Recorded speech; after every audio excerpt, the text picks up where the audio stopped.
परिषदेच्या निवडणुका झालेल्या आहेत. हा एकंदरीत सोलापूर जिल्ह्यामध्ये समीकरण असणार आहेत. आज सगळ्यांची चर्चा झालेल्या आहे. युती आघाडी काय ठरलंय? सोलापूर जिल्हा परिषद आणि पंचायत समित्या ज्या काही निवडणुका प्रगतीपथावर आहेत, या संदर्भामध्ये शिवसेनेच्या सर्व आमच्या मुंबईपासून तर स्थानिक पातळीवरच्या नेत्यांशी संवाद साधण्यात आलेला आहे. मला वाटतं की उद्या 2 वाजेपर्यंत निवडणुकीचा अर्ज दाखल करण्याची शेवटची वेळ मुदत आहे. स्थानिक पातळीवरच्या सर्व सूचना ऐकून घेऊन त्या पद्धतीने त्या ठिकाणी नियोजन करण्यात आलेलं आहे.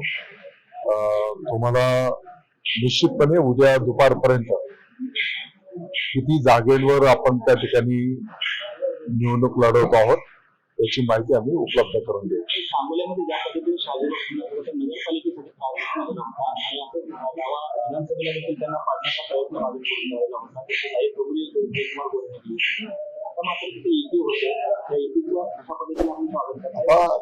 तेच मी आपल्याला सांगितलं की आता उदाहरणार्थ शहाजी बापू पाटील साहेब सांगोला असेल किंवा इतरही ठिकाणी त्यांच्यावर त्या ठिकाणी जबाबदारी दिलेली आहे. स्थानिक पातळीवरच जे काही निर्णय चर्चा करून घेण्याचे अधिकार त्यांना दिलेले आहेत.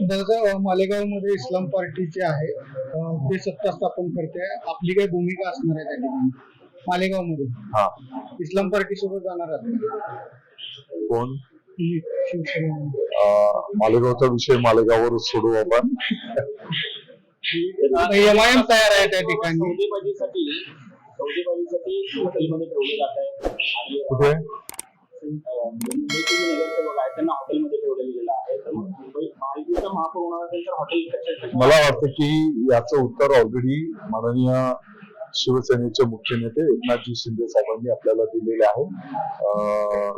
त्या ठिकाणी नवनिर्वाचित नगरसेवक महोदयांना येणाऱ्या काळामध्ये कशा पद्धतीने त्यांनी मार्गक्रमण करायचं आहे, त्यांच्याकडून मोठ्या अपेक्षा मुंबईकरांच्या आहेत आणि एकमेकांशी ओळख संवाद साधणं आणि कशा पद्धतीने काय नियम आहेत, काही नवीन पहिल्यांदा निवडून आलेले नगरसेवक, तर त्यांच्याशी त्या ठिकाणी मार्गदर्शन करणं केलं जातं. पीईटी परीक्षेच्या 83 मार्कांवर उत्तीर्ण होऊन त्याच्यानंतर मात्र चालू वर्षी 83 मार्क त्यामुळे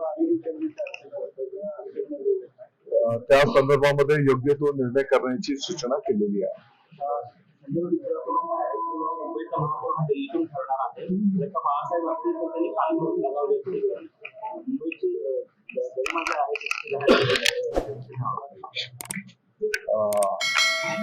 आपल्या सर्वांना माहिती आहे की दररोज काहीतरी विक्षिप्तपणे बोलणं, त्यांच्या बोलण्यावर पण आता लोकांचा विश्वास नाही आणि त्याला किंमत जनता जनार्दन देत नाही हे आता आपल्याला बघायला मिळत आहे.